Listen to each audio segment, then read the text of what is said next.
Bienvenidos and welcome to Mija on the Mic, where Mija, welcomes daughters of immigrants, refugees, migrants, people who are coming from other countries, and who are making moves in their industries around the world. Today, I'm so excited to invite activist, chart-topping podcast host, and all-around travel queen, Dr. Kiona. It's so exciting to actually interview you because we've been collaborating for the longest time.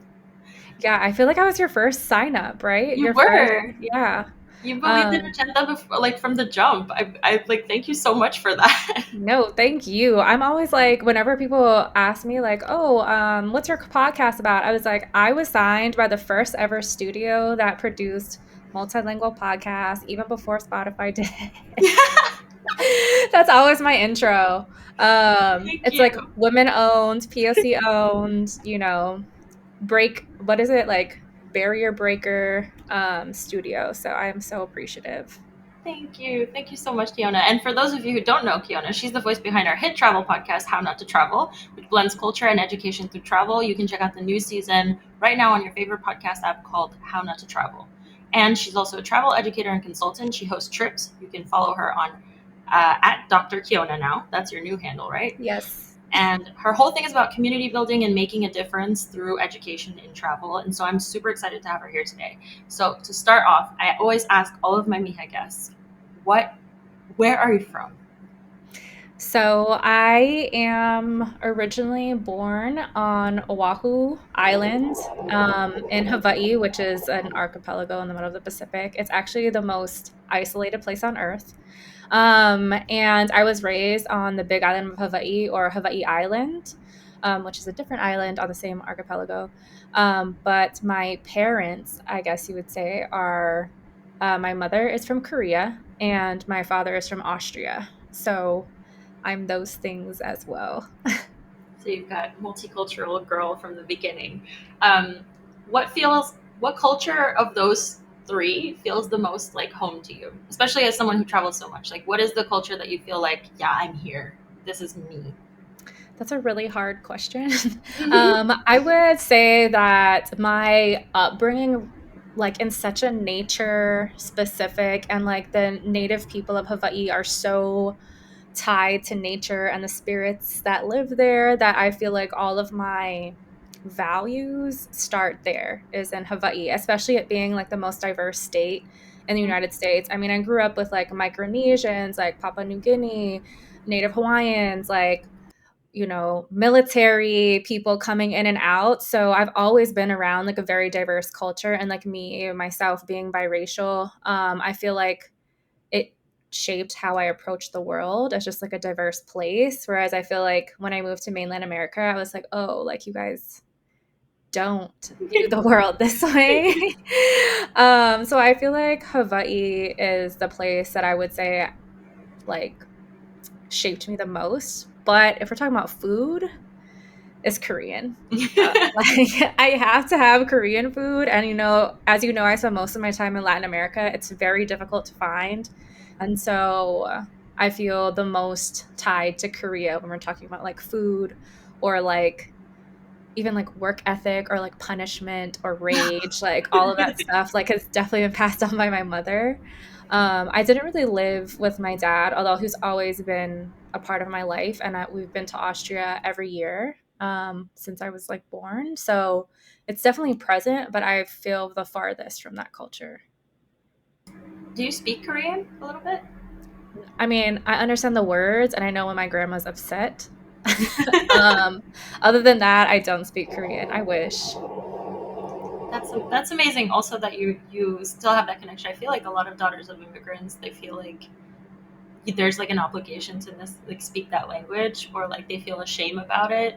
But I feel like it's whatever feels the most true to you and like your experience. And if you didn't get exposed to Korean as much, or if you weren't able to learn the language as easily when you were growing up, it doesn't mean that you're any less Korean, which I think is a Yeah. nuance that we didn't have before. Yeah, I also feel like I'm Korean American. Hmm. Like I don't speak Korean. I just eat the food. I don't even know how to cook the food. Like once my grandmother passes away, I've thought so frequently how I'll never taste these flavors again because I don't know how to cook.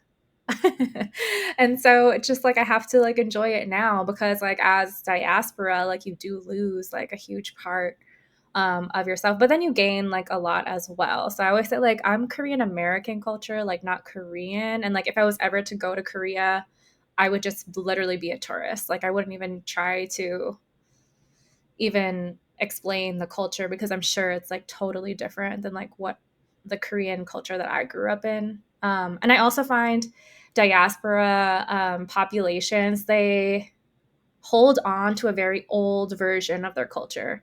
So like because all my Korean culture is passed on through my grandmother and my mother, like they left Korea, you know, after the Korean War. So their culture is like stopped at that time.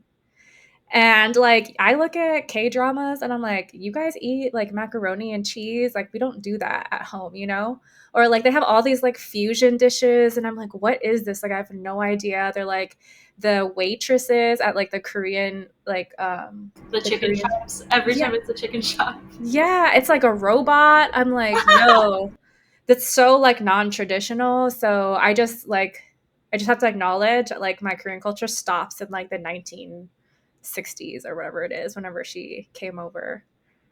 That's so interesting. It's so generational, and it has so much to do with the time. I had the same experience. I mean, as much as I can speak Spanish, if I go back to Colombia, I'm still Colombian American, and so I'm the Yeah. gringa that comes to the country. Um, and it doesn't help. It doesn't even matter if I speak Spanish because I'll never be Colombian in like in the same way as people who are there the whole time. Yeah. But it's always like being just self aware of it. I think is so interesting, and I think you're more aware of it as well because you're always traveling, right? So I Yeah. would love to know like what was that first trip that you did? Maybe like the first trip that you did as like a family trip that probably was with to Austria with your family, Mhm. and then like the first trip that you did solo that like really kind of sparked your love of travel. Good question. Well, my first trip to Austria, I met my cousins. Well, I guess the first trip that I remember because you know when you go as a baby, like you don't really remember. But I remember meeting my cousins, and they were blonde hair and blue eyed, and I just wasn't. And like my aunt had made us matching dirndls, which is like traditional Austrian dress, and we still have that picture. But I literally look adopted, you know, where it's like this like brown child in the middle of like these two blonde hair, blue eyed, and like we all have traditional dresses. But it's like, yeah, all three of us are Austrian. I just don't look it. Which on my past solo trip to Austria, I went to try to learn Austrian because I don't speak, sorry, try to learn German because I don't speak German. And all of our family group chats are in German. I don't know who's getting pregnant, whose birthday it is. Like I have no idea. um, and so I tried to learn, and I realized that nobody sees me as Austrian there. Like so many people are like, "Oh, have you tried Wiener Schnitzel?" I'm like, "Duh!" Like I eat that all the time, or like just like basic things. They just tried to explain to me. I'm like, you know, I'm Austrian too, right? Like I have fully grown up like doing these things. So I think I just when it comes to like my family trip being biracial, I just realized how like very not I was of that. And I imagine it would be the same if I was to go to Korea. They're gonna say the same thing, like how you say you go to Colombia and you're always gonna be the gringa. Like I'm always gonna be that Korean girl who's in Korea who doesn't speak Korean, even though I'm supposed to be speaking Korean. I don't know. But my first trip that inspired me to travel, it was kind of solo. This sounds very bougie, but it's less bougie than it is.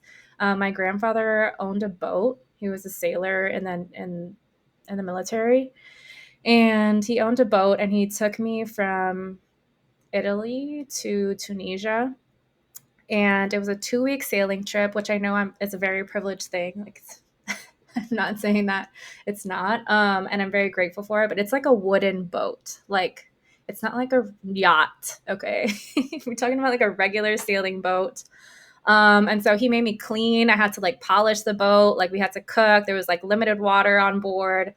And I think people think of sailing as like something very beautiful and like exotic. Well, to me, it was like 23 hours of water, Oh my gosh. and like all you see is water, and I was only with my grandfather and my little brother, so I was like there's really nothing I had to say. There was like very little to talk about. I only brought one book, so I was like bored. I think he tried to teach us how to read the stars, and I was like, this all looks black to me. I don't really get it. I was just very uninterested. And so it was like one of the worst trips I would say ever. But it inspired me because along the way we would stop in Sorrento or Taormina or Sicily or in Tunisia. My grandfather knew people in every single stop. So he's like, oh, yeah, I have to go wash my clothes. I'm stopping in Sorrento. Or, oh, yeah, I'm going to go pick up a bottle of wine. My friend, he owns like a liquor store here in Malta. I'm like, I remember being out on the open ocean and like another ship had flagged us down and they like, I guess, recognized my grandfather's boat and then like handed him like a bottle of wine and then kept going on. Like they knew each other from, I don't know, a long time ago. And I just thought it was so cool how he created a community in so many different places. And so many people were so pumped to see him. Like, oh, I haven't seen you in so long. Like, come, like, have a drink with me. Or I have a baby now. And, like, it's like they, like, wanted to update him on his life. And he was just as excited to see them. And I don't know how long it had been since they'd seen each other, but I think it said a lot to me about his character that so many people genuinely liked him and all over the world, right? We're like crossing from like Europe onto Africa. And I was like, how do you have friends in the open water? Like, I don't understand that. And so it inspired me to want to live a life similar to that, where I have community everywhere. And hopefully people are excited to see me and not like running from me. Oh, So I feel like I've tried to build that. and I think you've succeeded. It could be, you could argue that you've succeeded, right? Because you've Yeah, I would traveled think to how so. many countries have you actually been to? I stopped counting after like 45, I think, Oh, because I felt it wasn't just like the amount of countries, it was like the relationships that I'm building. So I'm like, okay, sure, I've been to Prague, but like, do I know anybody in Prague? Could I call on anybody? Like, not really. So I started like going back and revisiting countries like over and over and over again. Like, I don't know, I've been to Mexico like 27 times or mhm. Cuba, I don't even know, like 58. But the thing that I prize most now are like the people and connections that I have in those places rather than the destination, if that makes sense. That's amazing. I don't want to ask you what your favorite country is because I feel like that's an impossible question. But I would like to know, like, what's the happiest country that you've been to out of all the places? That's a good question. Well, I always tell people my favorite country is Mexico. I love Mexico because it's such a diverse place. And I think that's just based on like land mass. Like there's deserts, there's waterfalls, there's just everything. That's all there, as well as it was the convergence of the new world. So like there's so many different cultures there. There's like Arab influence, there's Spanish influence, there's African influence, there's Chinese influence. There's like so much influence like baked into Mexico, which I think is so multicultural. And so I feel like, and each region is so different because it has its own thing. Like, going to Chiapas and eating blue tortillas, whereas like Monterrey is flour tortillas. So I feel like it's just so different all the time. So every time I go, I feel like I'm discovering something different. Whereas while I love like island nations, like I know exactly what I'm going to get every single time because there's only so much, variety you can have on an island. So I really, really love Mexico. But my second favorite country is Haiti.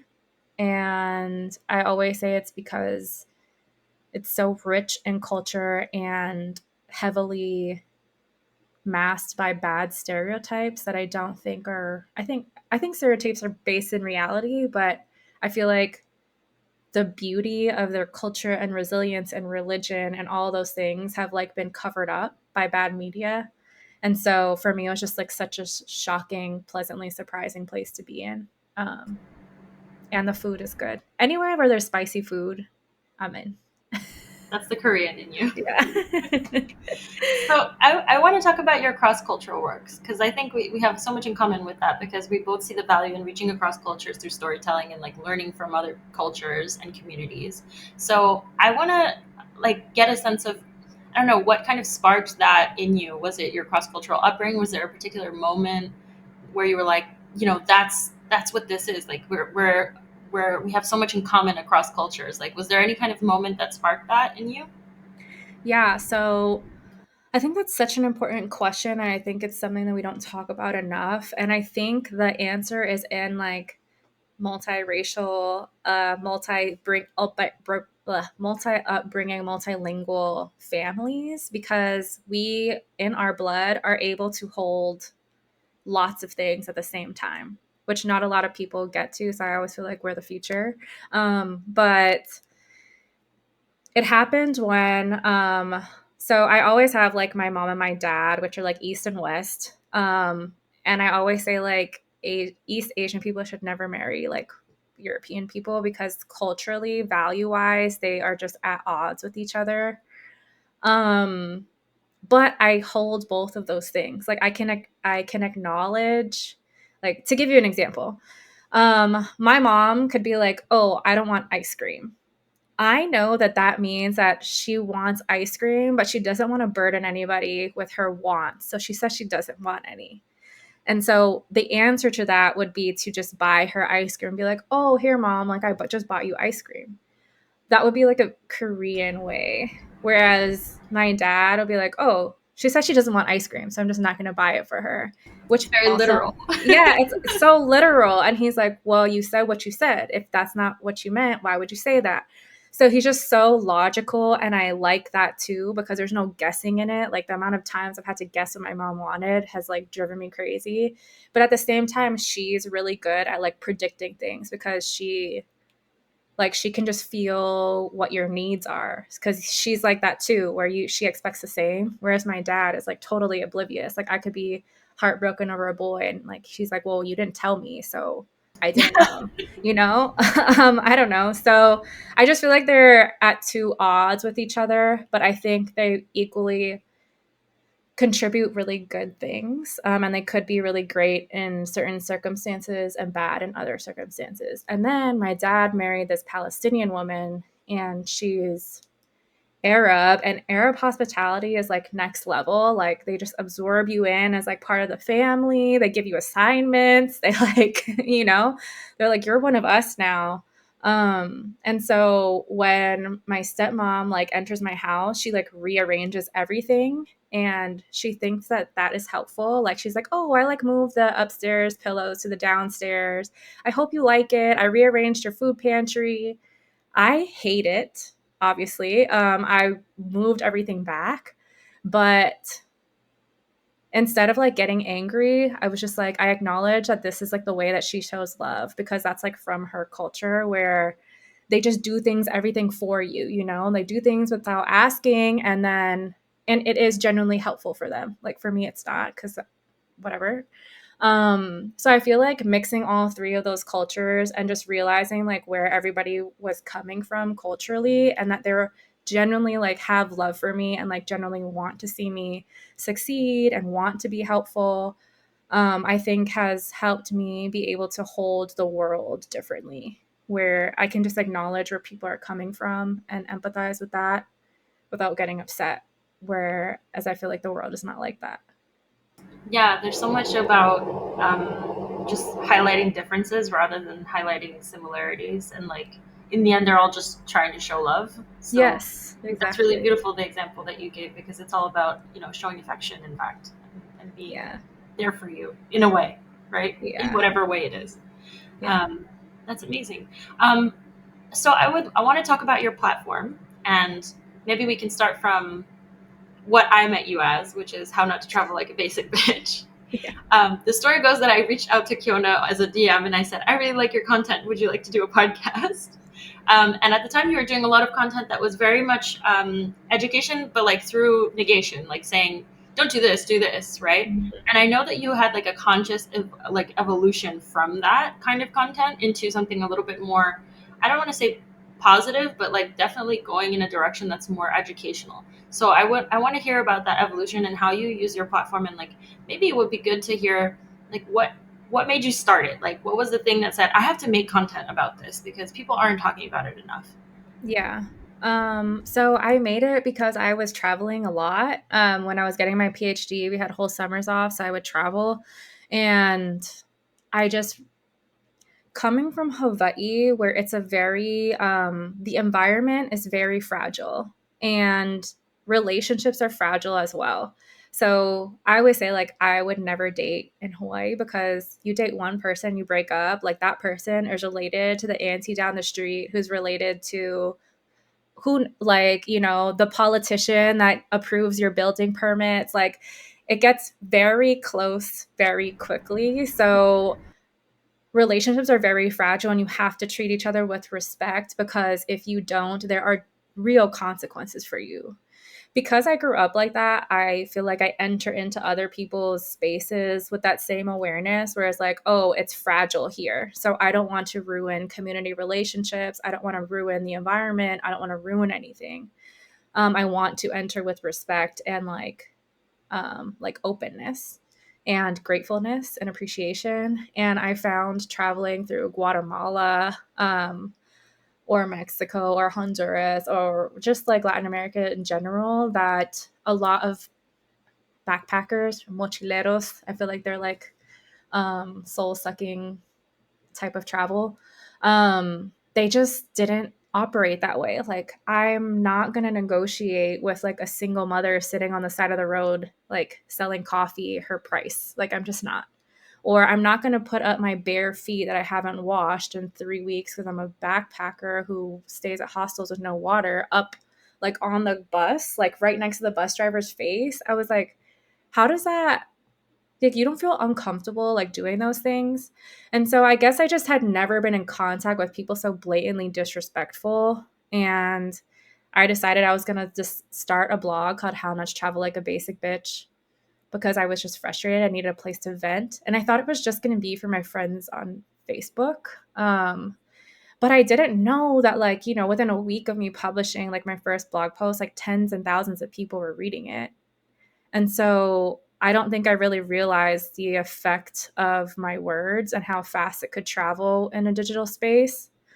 And I realized that I also was just frustrated and like venting and like coming from a place of anger, but it wasn't necessarily productive.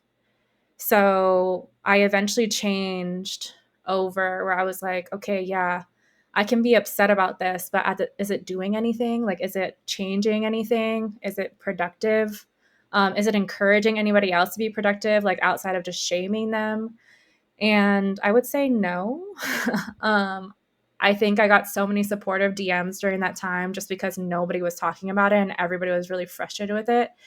But I think like after 2020, especially after the pandemic, like after Floyd, there was like just this huge revival in awareness of things that people weren't aware of before, or maybe were aware, but were forced to act on injustices. But with that came a lot of rage. And I could see myself in that, where I was like, oh, this is not productive at all. Like, I get why you're upset, but it's not really pushing the world in any better place. It's actually just contributing more chaos. And so I realized I just didn't want to do that. I didn't want to contribute to that. I just wanted to like vibrate higher and like provide solutions as a creative and just be, yeah, like more productive rather than shaming and blaming. And sure, it's funny to read about rage, but it's not funny to be stuck in a rage cycle. So I had to move on and progress.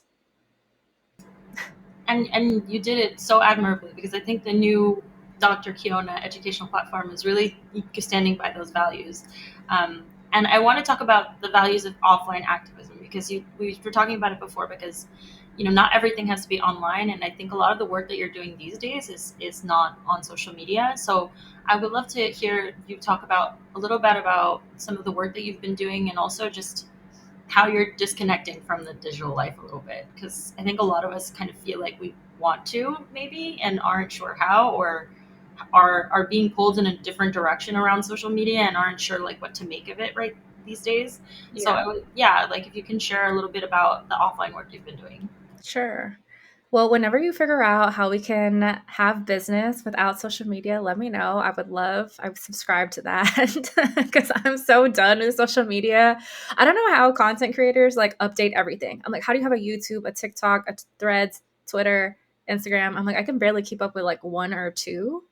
Where like people have whole teams now, like managing their social media. And I was like, I'm just a girl with a phone. Like, I just didn't, I don't want to do this all the time. Like, I want to be rooted, I want to touch grass.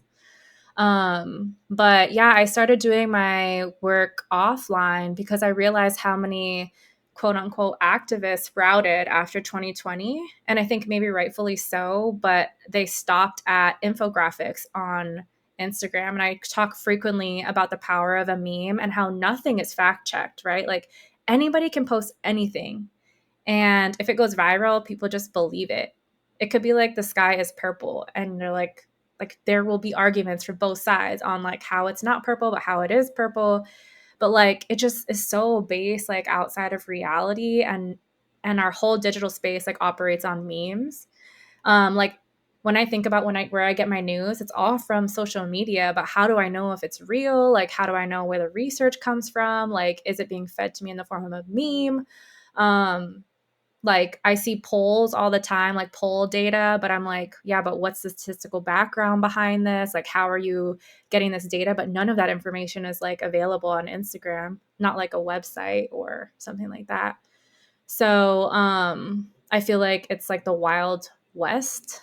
And so I realized that I wanted to push people to leave social media and touch grass or be in a waterfall or meet people in real life, because I felt like socialization was spiraling out of, or like, I guess, socialization was spiraling out of control with COVID and people acting out their behaviors online, like their anxious behaviors online in really toxic ways.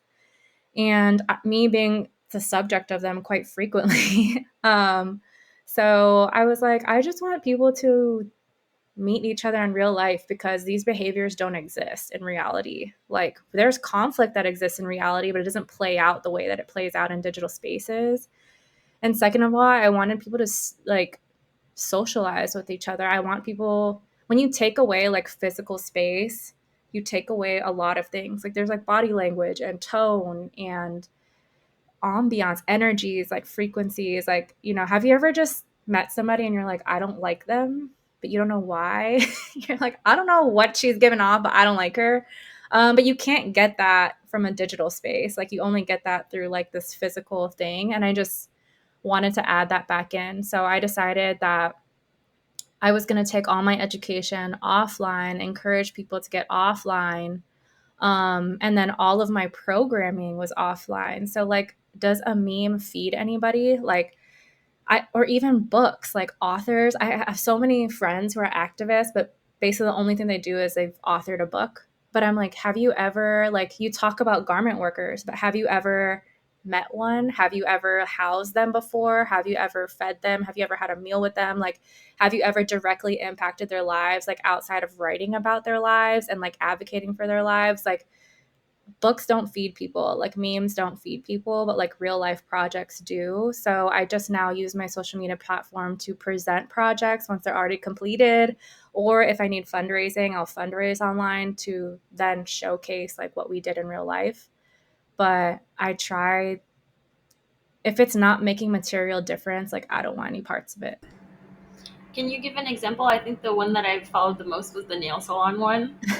That story was so great. Could you share that one? Yeah, so I started nail salon 2 years ago in El Salvador, and I kept it completely offline because I knew that if like quote unquote activists online got a hold of it, they would just call me a colonizer and all these other things without even ever been to El Salvador, to talk to any community members, and three, probably would have just destroyed it, which would have destroyed the project. So the project was I hired single mothers on the beach. Well, the problem actually is that men make way more and have make way more opportunities on the beach in El Salvador than women. Women usually get paid like $12 an hour to clean houses or make pupusas or something like that. And I wanted women to have like not a cap on how much they can make. Whereas like boys, they sell a surf class, they get paid per surf class. So they get paid per service. And so they can make like up to 60 to 100 bucks a day, whereas like women are stuck at $12. There's no way you can buy land off a $12 a day salary. Like they're single moms, so they're like subject to like being with like toxic boyfriends or living with their families and like who knows? And so I just wanted to give them empowerment through financial means. So I started a salon, hired all these single moms, sent them to school. It was a $2,500 investment, sent them all to school, bought all the materials, and then they were all trained in being nail techs first. And then we started it that way. They have their base salary plus they earn commissions. And then all the services would go back into their education. So they're allowed to take 2 classes per year to further their education. So if they want to do massages or eyelashes or facials or English class, like a lot of them opted into English class, but I make them search for their own school so that they have like active they're actively participating in their own education and what they want to do.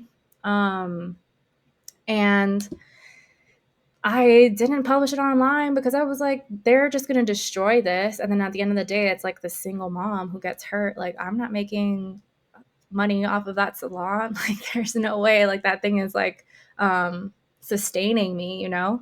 So 2 years later, I decided to publish about it because I was leaving the company. I'm giving it to my business partner.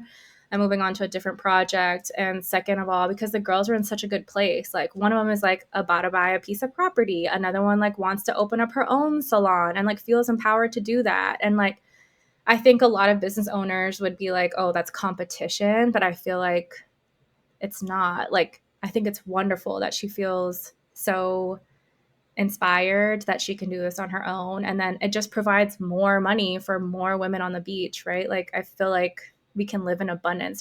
There's a lot of nails to be done. So so they can't all come to my salon. Like the more the better, I think. Especially if we're all in collaboration. Like if I have too many, I can like send clients to her house, or whatever the case is, and she can help train like the next girl. So I feel like as long as we're all like in good community with each other, like it all works out. But yeah, that was like a project that I didn't do on social media at all. I didn't promote the nail salon at all. Everything was community connection. Like I put up flyers, I printed business cards, like You did it I like invited 1998 style. literally, like I went up to every single grandmother on the beach being like, do you want, us to scrub your feet and like paint them really nice? Like, we can do designs, we can put like hearts on them. Like I was literally talking to so many people trying to get them in.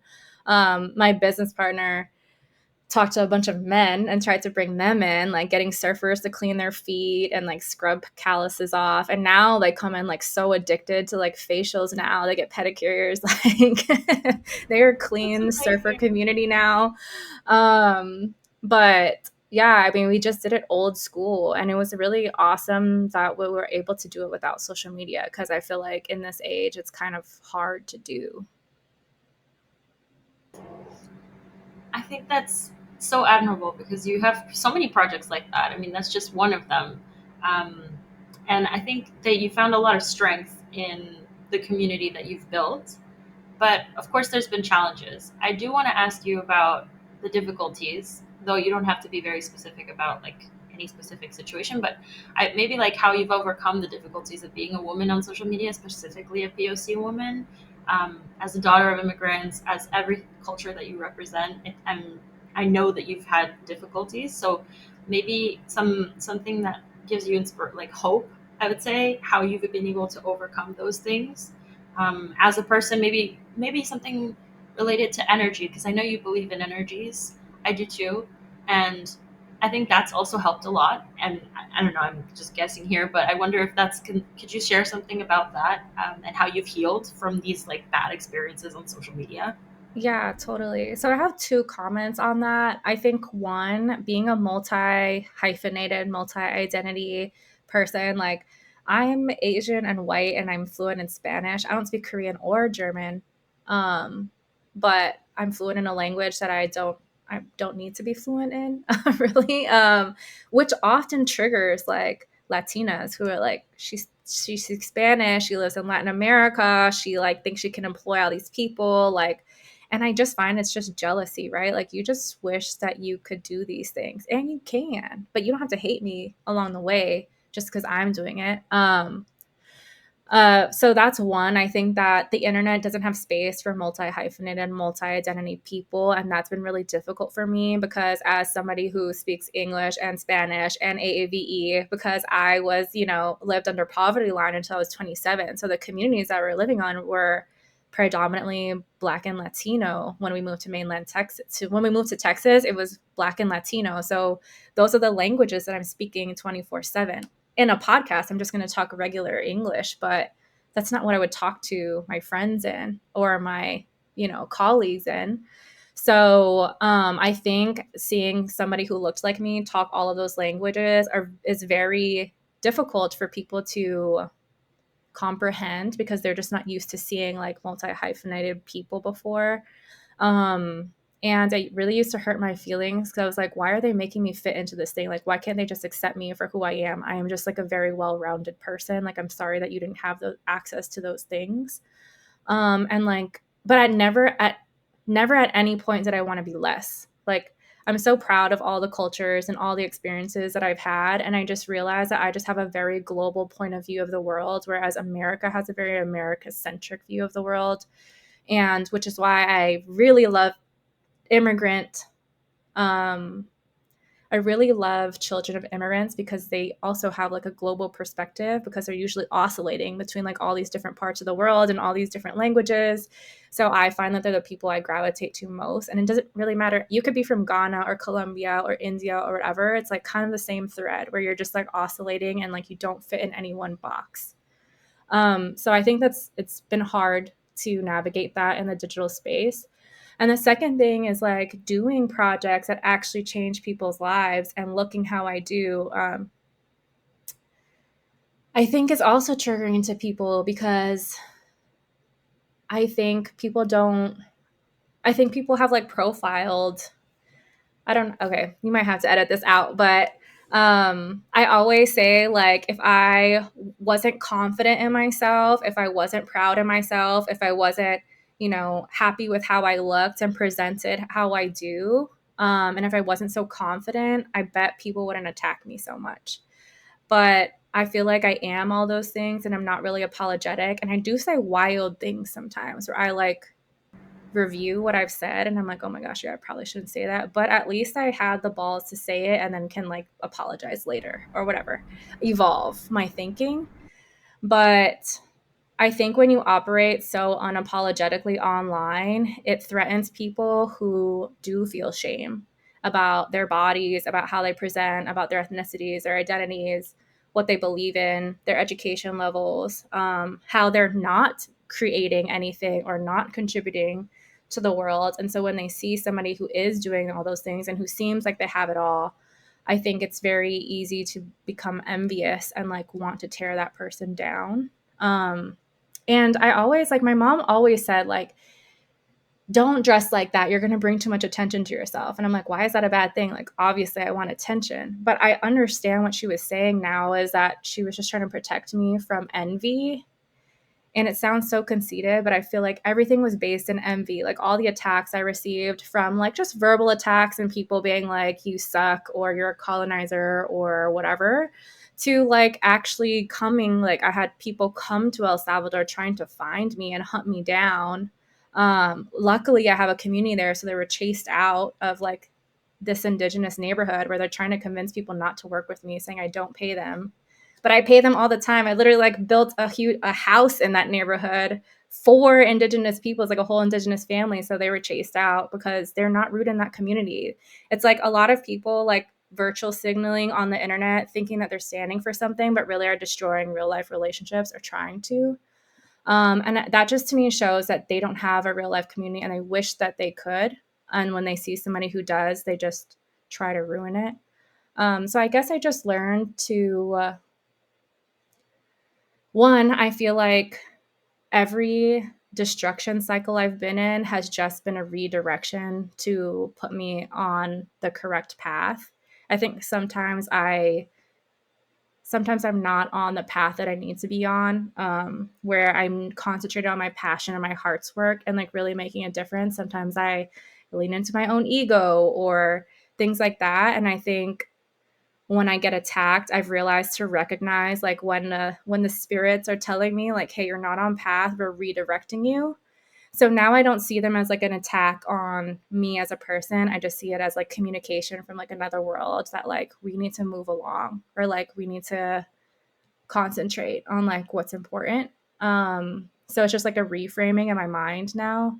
And second of all, I do now believe in envy. Like I never believed like, oh, you're just jealous of me because blah blah, blah. I just always thought that was so conceited. But now no, I really do believe in envy, and I think it's very destructive and can be so poisonous to the point of murder and death. Like, you know, receiving death threats. And I have like a whole Reddit thread with my like mom's birth certificate, my parents' addresses up there. Like I had to relocate for 2 years, like because people were trying to find me. Which in and of itself, I'm like, you don't. It's a stranger on the internet, and you're trying to find them. Like that's wild to me. You don't find anything wrong with that, like psychologically. Um, so now I just do genuinely believe that envy exists and try to navigate the space, and that I don't want to discourage people from I don't want to present things in a way that people wish that they were me. I want to present things in a way that people feel empowered to do it themselves. So that's kind of I've just changed my approach to like to understanding that envy does exist and catering to that population of like, oh, you can also do it. It's not just a me thing. Like not like look how great I am, just like look how great we can all be if we tapped into this power that we all have. It's all about mindset change. Yes. Sorry, that was really long. No, it's good. I feel like you were thinking about it, and you've been thinking about it for so long that it makes sense that you've come to a place where you can really talk about it. Um, and of course, context is everything. But I find it admirable that you've been able to kind of navigate everything and come out on the other side and continue to do meaningful work. Um, I would like to ask you, what is something unexpected that you've never really thought you'd learn on this journey that you've been on as a creator, as a storyteller, as someone who is working as an activist? What is something unexpected that you never thought you'd learn? Something positive, I would say, because we could kind of was in the bad place now. Let's talk about something unexpectedly positive that you've learned. Yeah, I think the most positive thing is the cool people I met on the internet. Like you. Like who knew that like I don't know, we've been working together 4 years to I don't even know how long, but four like years it was a literal DM. Would I have ever met you in person? Probably not. Like, would I have ever collaborated with you, produced any sort of content? Like, probably not. Like, I've met so many cool people on the internet who I've created projects with or like lifelong friendship, well, I hope lifelong friendships with that would not have been possible without the internet. People invite me into their homes. Like I'm hoping to go to Vietnam with somebody from the internet who just invited me to go with her family. But she had already been on one of our tours, so she's not like a complete stranger. But like that's really cool. She would never have found me without the internet. The fact that I'm able to power my entire business and pay 100 people who live off of our tours, and to see them the fact that I'm able to pay 100 people and to see their lifestyles change over time because of the money that they're getting from the internet is amazing. Like I just went on vacation with one of my um I don't like to say employees because I feel like they opt into it's not like a whatever. But I just went on vacation with one of them, and when I first found him, he was living in a hammock. He would go fishing to get meals if he didn't get a surf class that day. He didn't have any shoes, no phone. I we worked really hard at learning WhatsApp group chats and GPS and accounting and all these things. He opened up his own surf shop along with like running our tours, and I went on vacation with him, and only 2 years later he's like, "I want lobster with red wine." And I was like, "Who even are you?" He like didn't want to stay in like any hotel without AC. And I just like really liked that he has totally embraced the soft life. I'm like, oh, like he just stepped into himself. He's like, oh, I'm meant to be here. Like I am a wine drinker now. Like the hammock life is not for me. And that to me is success, where like he's just able to see people raise in socioeconomic levels and to them also live the soft life due to the internet is the coolest thing to me. So I think that is the unsurprising part of it, is that the internet can generate like real life change. Um, just from like words, like we're literally just typing like figures into a screen, but like it's causing like real life change and real life community and real life, I don't know, I think it's like so wild that it's so powerful that it can like shoot off from your phone into like these generational changes. Because you know, now like that same surfer is now like putting up a store for his kid. Like that's a generational change that is being made based off of an Instagram account. That's huge. Yeah. So I think that's the surprising part, the part that I didn't expect, but always hoped for. And I hope to continue moving in that direction. I just wish that I could opt out of all the negative things of the internet. Yeah, Yeah. that's crazy. Incredible. I think I want to just like applaud you for using your privilege in such a very intentional way to say that you became American because your parents immigrated, right? And you came with that American privilege and you're like, okay, I'm going to use this passport to do something, and Yeah. you're actually making a difference. So that's amazing. I want to Yeah. be you, Kiona. Amazing. I always say, like, am I supposed to apologize? Like, I always tell people, like, don't apologize for your privilege, right? Like, No, it's a just, it's a thing. You have it. Use yeah, it. you Like have it, use it. Yeah, it's all about what you do with it. Like, just because you don't have food, does that mean I should go without food? No, it just means I should share. So exactly, I exactly. feel like the internet gets it twisted sometimes, where it's like, you with your privilege. I'm like, yeah, I'm using it. And hello, now I pass that privilege on to him and he's about to pass it on to his daughter. Like, I think it's wonderful. That's amazing. And just having that mindset, I think, is something that we need more of in the world. And now we're coming to the end, so I would like to ask you some speed round questions. This is going to be very like fast, so just answer from your heart. You don't have to think too much about the questions. Okay, Okay. totally non-committal questions. Okay, so what language do you swear in when you accidentally touch a hot plate? English. What's your favorite food? Korean soup, sundubujigae, tofu soup. What's a song you've had in your head this week? Mariah Carey. The fantasy. Fantasy by Mariah Carey. It's because all those like Barbie, all the Barbie promotions are coming out, so all of like the songs along with it are coming out. Anyway, Okay. What's your last Google search that you feel comfortable sharing? I Google search myself.